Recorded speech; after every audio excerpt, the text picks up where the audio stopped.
అర్థం. Write about social security welfare schemes. Social security welfare schemes గురించి రాయమని అడిగాడు. సో, ఇవి డిఫరెంట్ టైప్స్ ఆఫ్ స్కీమ్స్ ఉన్నాయి.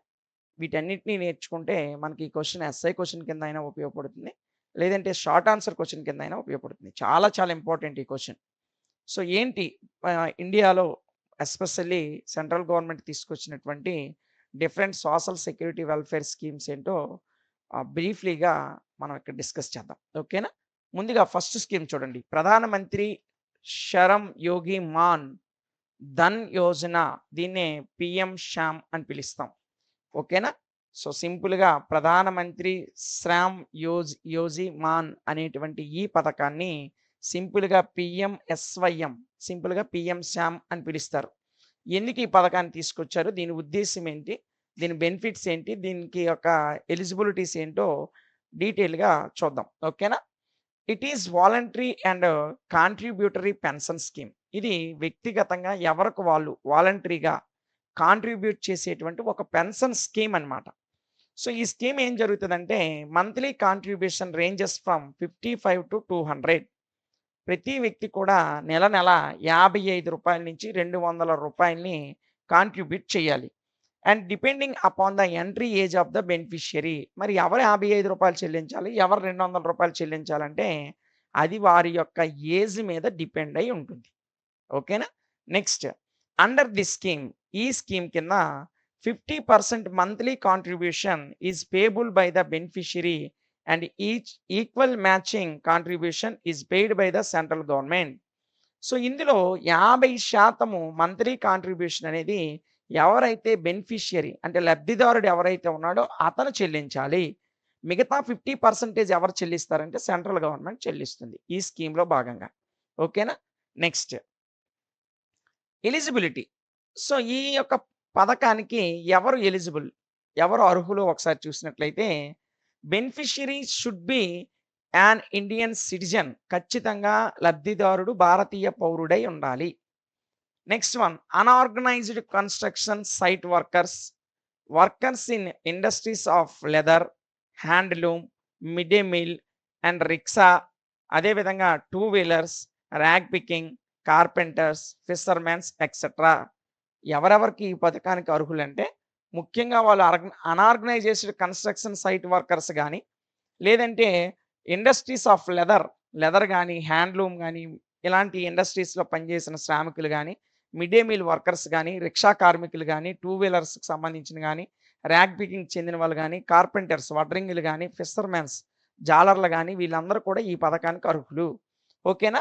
సో, ఏజ్ గ్రూప్ వచ్చేసి 18 సంవత్సరాల నుంచి 40 సంవత్సరాల మధ్య ఉండాలి ఈ పథకానికి అర్హులవ్వాలంటే. Next, monthly income is below 15,000.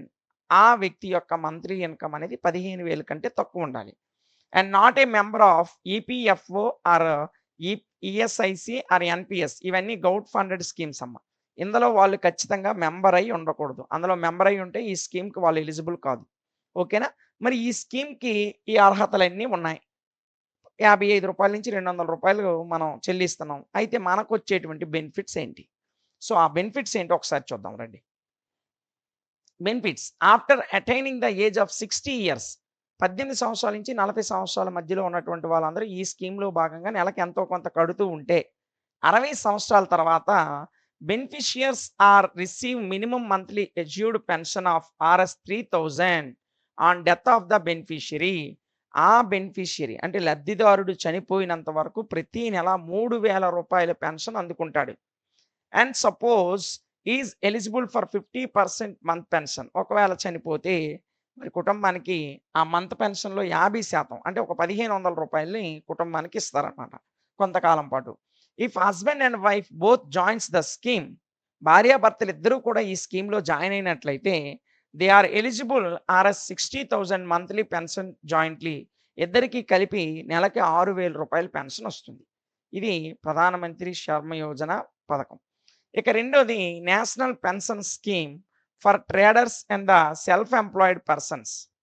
So, సొంతంగా ఉపాధి కల్పించుకున్నటువంటి వ్యక్తులకు గాని, లేదా ట్రేడర్స్ ఉంటారు. అంటే ఆన్‌లైన్ బిజినెస్ చేసేటువంటి ట్రేడర్స్ గాని, వీళ్ళకి సంబంధించి సెంట్రల్ గవర్నమెంట్ ఒక స్కీమ్ తీసుకొచ్చింది. దాన్నే national pension scheme for traders and the self employed persons. దీన్ని ఎన్‌పిఎస్ అని సింపుల్‌గా చెప్తాం. ఇదేంటంటే it is voluntary and contributory pension scheme. ఇది కూడా వాలంటరీగా కాంట్రిబ్యూటరీ పెన్షన్ స్కీమ్స్‌గా వాలంటరీగా కాంట్రిబ్యూటరీ పెన్షన్ స్కీమ్‌గా ఉంది. సో, అదే విధంగా ఇంకా ఇందులో చూసుకున్నట్లయితే మంత్లీ కాంట్రిబ్యూషన్ రేంజ్ వచ్చేసి ఇక్కడ కూడా 55-200 రూపాయలు ప్రతి నెల చెల్లించాలి. 55-200 రూపాయలు చెల్లించాలి. అండర్ ద స్కీమ్ ఈ స్కీమ్‌లో భాగంగా 50% కాంట్రిబ్యూషను ఆ బెనిఫిషియరీ చేస్తే మిగతా 50% సెంట్రల్ గవర్నమెంట్ చేస్తుంది. సేమ్ ఇంతకుముందు మనం ఏ పెన్షన్ స్కీమ్ గురించి మాట్లాడామో దాని యొక్క బెనిఫిట్స్ ఇక్కడే అవే రకాలైనటువంటి రూల్స్, రెగ్యులేషన్స్ ఉన్నాయి. ఓకేనా? ఎలిజిబిలిటీ చూస్తే ఇక్కడ కూడా ఇండియన్ పౌరుడై ఉండాలి. అదే విధంగా shop keepers, owners who have పెట్టి ఆర్ స్మాల్ షాప్స్, ఎవరైతే చిన్న చిన్న దుకాణాలు, చిన్న చిన్న కొట్లు పెట్టుకొని బ్రతుకుతున్నటువంటి షాప్ కీపర్స్ మరియు ఓనర్స్ ఈ పథకానికి అర్హులు. ఓకేనా? మరియు రెస్టారెంట్స్ నడిపించిన వాళ్ళు, హోటల్స్, రియల్ ఎస్టేట్ బ్రోకర్స్ వీళ్ళందరూ కూడా ఈ పెన్షన్‌కి అర్హులు. ఓకేనా? నెక్స్ట్ ఏజ్ వచ్చేసి 18-40 సంవత్సరాల మధ్య ఉండాలి. Not covered in EPFO or EPIC, PMSYM అంటే ప్రధానమంత్రి శ్యామ యోజన పథకంలో గాని, ఈపీఐసిలో గాని, ఈపీఎఫ్ఓలో గాని వాళ్ళు ఖచ్చితంగా ఉండకూడదు. Next annual turnover not more than 1.5 crore in rupees. సంవత్సరానికి వాళ్ళ యొక్క టర్నోవర్ అనేది 1.5 కోట్లకు మించి ఉండకూడదు. సో, ఇలా ఉన్నటువంటి వాళ్ళే ఈ పథకానికి అర్హులు. మరి ఈ పథకం ద్వారా వచ్చేటువంటి బెనిఫిట్స్ ఏంటంటే under the scheme beneficiaries are entitled to receive minimum monthly assured pension of RS 3000 after attaining the age of 60 years. 60 సంవత్సరాలు దాటిన తర్వాత లబ్ధిదారుడికి ప్రతి నెల 3000 రూపాయల పెన్షన్ అనేది వస్తుంది. ఇక థర్డ్ స్కీమ్ ఏంటో చూడండి. ప్రధానమంత్రి జీవన జ్యోతి యోజన. దీన్నే పీఎంఐజేవై అని పిలుస్తాం. ఏంటమ్మా? ప్రధానమంత్రి జీవన జ్యోతి యోజన. ఈ స్కీమ్ యొక్క ఎలిజిబిలిటీస్ చూసినట్లయితే should be an Indian citizen. ఖచ్చితంగా భారతీయ పౌరుడై ఉండాలి. Next in the age group 18-50 ఇక్కడ మరో 10 సంవత్సరాలు పెరిగింది. ఇంతకుముందు 2 స్కీమ్స్‌కి 18-40 సంవత్సరాలు. కానీ జీవన్ జ్యోతి స్కీమ్‌లో 18-50 సంవత్సరాల వరకు ఉన్న వాళ్ళందరూ అర్హులే. And having Jan Dhan or saving bank account with Aadhaar. ఆధార్‌తో కూడినటువంటి సేవింగ్ అకౌంట్ గాని, జన్‌ధన్ ఖాతా గాని కలిగి ఉండాలి లబ్ధిదారుడు. మరియు auto debit from bank account or కన్సెంట్‌కి అనుగుణంగా auto debit from bank account నుంచి ఆటో డెబ్ట్ కలిగి ఉండాలి. సో, ఇందులో బెనిఫిట్స్ చూస్తే 2 lakhs on death due at any cause. ఏ కారణం వల్లైనా బెనిఫిషియరీ చనిపోతే 2,00,000 రూపాయలు ఇస్తారు. Premium of 43 years. ఇక్కడ ఇయర్ అని పడిందమ్మా. 43 రూపీస్, 436 రూపీస్. సో, ఇక్కడ ప్రీమియం వచ్చేసి 436 రూపాయలు చెల్లించాలి. ఓకేనా? ఇదొక ఈ యొక్క దీనికి సంబంధించినటువంటి ఒక ఈ ఎల్ఐసి లాంటిదనమామ. ఓకేనా? లైఫ్ ఇన్స్యూరెన్స్ పథకం లాంటిది. నెక్స్ట్ ప్రధానమంత్రి సురక్ష బీమా యోజన. దీన్ని పీఎంఎస్బీవై అని పిలుస్తాం. ప్రధానమంత్రి సురక్ష బీమా యోజన. ఈ స్కీమ్ యొక్క బెనిఫిట్స్ ఏంటి? ఎలిజిబిలిటీస్ ఏంటో ఒకసారి చూద్దాం. ముందుగా ఎలిజిబిలిటీస్ చూద్దాం నాన్న. Should be an Indian citizen. ఖచ్చితంగా భారతీయ పౌరుడై ఉండాలి. 18-70 సంవత్సరాలు నిండి ఉండాలి. చూడండి ఇక్కడ 18-70 సంవత్సరాల మధ్యలో ఉన్న వాళ్ళు ఎవరైనా సరే దీనికి అర్హులే. మరియు జనధన్ ఖాతా గాని, సేవింగ్స్ బ్యాంక్ అకౌంట్ గాని కలిగి ఉండాలి. ఆటో డెబిట్ ఫ్రమ్ బ్యాంక్ అకౌంట్‌కి సంబంధించిన ఆటో డెబిట్ ఉండాలి. బెనిఫిట్స్ ఏంటంటే the contribution on his choice can attain A pension of 1,000-5,000 rupees or he can also get an accumulated some of the pension after his death. So, pension అనేది 1000 రూపాయల నుంచి 5,000 రూపాయల వరకు రావచ్చు. లేదా చనిపోయిన తర్వాత ఒకేసారి అమౌంట్ రావచ్చు. ఇది అతని యొక్క చాయిస్ మీద ఆధారపడి ఉంటది. ఆ పెన్షన్ స్కీమ్ తీసుకుంటున్నటువంటి వ్యక్తి యొక్క చాయిస్ మీద ఆధారపడి ఉంటది. ఓకేనా? నెక్స్ట్ మనం చూసుకున్నట్లయితే accumulated amount will be given to the spouse or the spouse is dead as well then to the nominee. So, ఎవరైతే స్పౌస్ ఉన్నారో అంటే భార్య అయితే భర్తకిస్తారు, భర్త చనిపోతే భార్యకిస్తారు. వాళ్ళు కూడా లేకపోతే ఆ అకౌంట్‌కి సంబంధించి నామినీ ఎవరైతే ఉంటారో ఆ నామినీకి అక్యుములేటెడ్ అమౌంట్ అనేది ఇవ్వడం జరుగుతుంది. ఓకేనా? నెక్స్ట్ పీడీఎస్ పథకం నాన్న. ఏంటి పీడీఎస్ పథకము? దీని యొక్క ఎలిజిబిలిటీస్ ఏంటంటే, ఎక్కడ కూడా ఇండియన్ సిటిజన్ అయ్యి ఉండాలి. All families between poverty line in eligible. దారిద్ర్య రేఖకు కిందనున్నటువంటి కుటుంబాలన్నీ కూడా దీనికి ఎలిజిబులే. పావర్టీ లైన్‌కి కిందనున్నటువంటి వాళ్ళు. అదేవిధంగా any family which does not have a member between ages and 59 years of age. ఫ్యామిలీలో ఏ మెంబర్ ఏజ్ కూడా 59 సంవత్సరాల కంటే ఎక్కువ ఉండకూడదు. అదొక ఎలిజిబిలిటీ. ఇక any family which has disabled member is also eligible avail of benefits under Pradhan Mantri Awas Grameen Yojana. So ఈ పథకంలో ఏదైనా కుటుంబంలో డిజబిలిటీ అంటే అంగవైకల్యం కలిగిన వ్యక్తులు ఉన్నప్పటికీ కూడా వాళ్ళు కూడా ఈ పథకానికి అర్హులే. Those who do not have a permanent job and only engage to casual labour.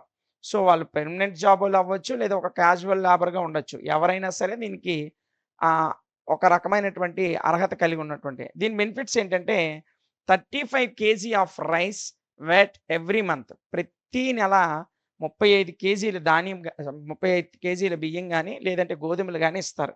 While a house hold about poverty line is entitled 15 KG of food on monthly basis. ఇక్కడ 15 కేజీల ఫుడ్. ఒకవేళ వాళ్ళు పావర్టీ లైన్ కంటే కొంచెం పైన ఉంటే వాళ్ళకి 15 kgs మాత్రమే ఇస్తారు. Being implementation on ONORC to enable migrant workers to receive the food grains where ever they are working. So ఎక్కడైతే ఇమిగ్రెంట్ అవుతారో అంటే వలసలు వచ్చినటువంటి ప్రజలు ఉంటారు కదా! వాళ్ళకి కూడా వాళ్ళు వర్క్ చేస్తున్నటువంటి ప్రదేశాల్లో ఈ ఫుడ్ గ్రెయిన్స్ అనేవి అందించబడతాయి ఈ పథకం కింద. నెక్స్ట్ చూడండి ప్రధానమంత్రి ఆవాస్ యోజన. దీన్నే గ్రామీణ యోజన అని కూడా అంటారు. దీన్ని సింపుల్‌గా మనం పీఎంఏవైజీ అని పిలుస్తాం. ఆవాస్ యోజన అంటే ఇళ్ల పథకాలమ్మ. ఇంటికి మనకు గ్రాంట్ వస్తుంది కదా! ఆ పథకం ఇది. సో ఖచ్చితంగా ఈ పథకాన్ని పొందాలంటే ఇండియన్ సిటిజన్ అయ్యి ఉండాలి. Any family including workers which does not have a member between age 15 and 59 years of age. So ఈ పథకానికి అర్హులు 15 నుంచి 59 సంవత్సరాల మధ్యలో ఉండాలి. అదేవిధంగా వాళ్ళు ఇంక్లూడింగ్ వర్కర్స్ అయినా లేదంటే పావర్టీ లైన్ కింద ఉన్నటువంటి కుటుంబాలు అయ్యి ఉండాలి. Any family which has disabled member is also eligible to avail. Disabled member కలిగి ఉన్నప్పటికీ అంగవైకల్యం ఉన్నా సరే ఈ పథకానికి అర్హులే. దీని యొక్క బెనిఫిట్స్ ఏంటంటే assistance provide the beneficiary to the tune of 1.2 lakhs in plain areas, 1.3 lakhs in hilly areas. So కొండ ప్రాంతాల్లో అయితే 1.3 లక్షల రూపాయలు, ప్లెయిన్ ఏరియాలో అయితే 1.2 లక్షల రూపాయలు ఇల్లు కట్టుకోవడానికి ఇస్తారు. So those who do not have permanent job and only engaged in casual labour. ఎవరైనా పెర్మనెంట్ లేబర్ అయితే వాళ్ళకి ఈ రకమైనటువంటి అంటే పెర్మనెంట్ జాబ్ ఎవరైనా కలిగి ఉంటే వాళ్ళకి ఈ పథకం వర్తించదు. క్యాజువల్ లేబర్ అయితే మాత్రమే వర్తిస్తుంది. నేషనల్ సోషల్ అసిస్టెన్స్ ప్రోగ్రామ్ దీన్నే ఎన్సాప్ అంటాం. సింపుల్‌గా ఎన్ఎస్ఏపి. సో ఏంటి ఈ పథకం? దీని యొక్క ఎలిజిబిలిటీ ఏంటో ఒకసారి చూస్తే should be an Indian citizen. ఖచ్చితంగా భారతీయ పౌరుడై ఉండాలి. Any person who has little or no regular means of subsistence from his or her own source of income or through financial support from family members or other sources. ఏ విధమైనటువంటి ఇతర మార్గాల ద్వారా సరైనటువంటి ఒక స్థిరమైనటువంటి ఆదాయం లేని వ్యక్తులందరూ కూడా ఈ పథకానికి అర్హులు. దీని యొక్క బెనిఫిట్స్ ఏంటంటే central government contribution 300 RS 500 for different age groups. So ఇక్కడ సెంట్రల్ కాంట్రిబ్యూషన్ ఎంత ఉంటదంటే 300 నుంచి 500 రూపాయలు ఉంటది. అది వారి యొక్క ఏజ్ గ్రూప్‌కి అనుగుణంగా. మంత్లీ పెన్షన్ రేంజెస్ వచ్చేసి 1000 రూపాయల నుంచి 3000 రూపాయలు ఇస్తారు. ఇది వారి యొక్క స్టేట్స్ కాంట్రిబ్యూషన్. అంటే ఆ రాష్ట్రం యొక్క కాంట్రిబ్యూషన్ మీద డిపెండ్ అయ్యి 1000 రూపాయల నుంచి 3000 రూపాయలు పెన్షన్ వస్తది. అంటే కొన్ని రాష్ట్రాలు వాటి యొక్క వాటా కొంచెం పెంచితే, కొన్ని రాష్ట్రాలు తగ్గిస్తాయి.